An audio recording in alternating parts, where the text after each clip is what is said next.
ಚಿಂದಿ ಉಡಾಯಿಸೋ ಖಾರ ಬಣ್ಣ ರುಚಿಯನ್ನು ನೀಡುತ್ತದೆ. ಮೆಣಸಿನ ಪುಡಿ ಚಿಂದಿ ಉಡಾಯಿಸೋ ಖಾರ ಬಣ್ಣ ರುಚಿ. ಹೆಚ್ಚಾಗಿದೆ ಕಿಚ್ಚು. ಮಾದಿಗ ಮೀಸಲಾತಿ ಹೋರಾಟ ಸಮಿತಿಯಿಂದ ಪ್ರತಿಭಟನೆ ನಡೆದಿದೆ. ರಕ್ತದಿಂದ ಪೋಸ್ಟರ್ ಬರೆದು ಒಳ ಮೀಸಲಾತಿ ಜಾರಿಗೆ ಆಗ್ರಹಿಸಿದ್ದಾರೆ. ನೋಡಿ, ಈಗಾಗಲೇ ನಾಗಮೋಹನ್ ದಾಸ್ ಕಮಿಟಿ ವರದಿಯನ್ನ ಸರ್ಕಾರಕ್ಕೆ ಸಲ್ಲಿಕೆ ಮಾಡಿದೆ. ಸರ್ಕಾರಕ್ಕೂ ಕೂಡ ಒಂದು ರೀತಿ ಸವಾಲಿದು, ಹೆಂಗೆ ಹಂಚಿಕೆ ಮಾಡಬೇಕು ಅಂತೇಳಿ.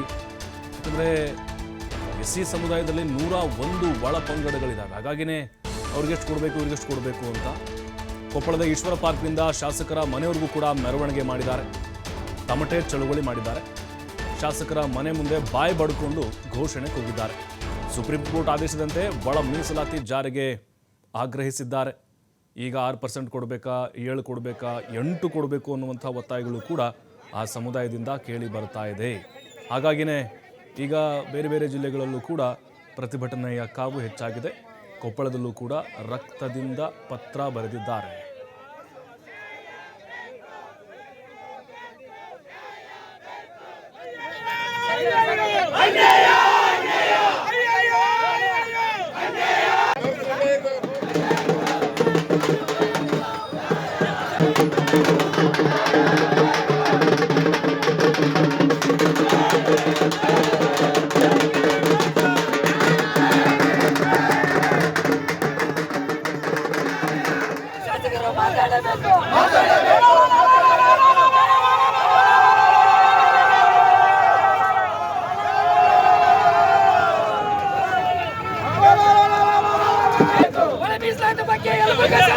ಮಾತಾಡಬೇಕು.